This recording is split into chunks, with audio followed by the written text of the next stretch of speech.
Сезгә халкыбызның яраткан язучысы, 9 роман, 30 китап авторы, Габдулла Тукай премиясе лауреаты Мәдинә Маликованың «Чәчкә балы» повестен тәкъдим итәргә телим.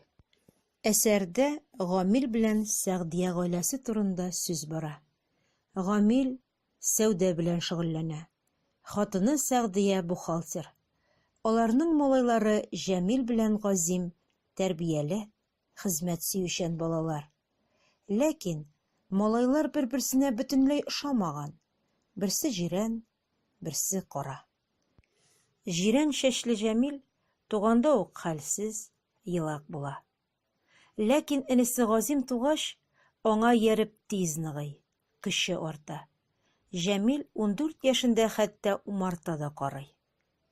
Бу гаиләгә бервакыт бәхетсезлек килә. Шәһәрдә әтиләре Гамилне малайлар кыйнап китә.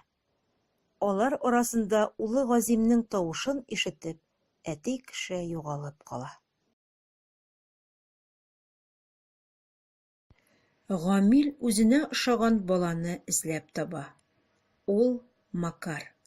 Гамилгә 2 тамчы су кебек ошаган малай. Макарның әтисе Геннадий эшәргә ярата. Эшләми. Әнисе Эльза да хәмердән баш тартмый.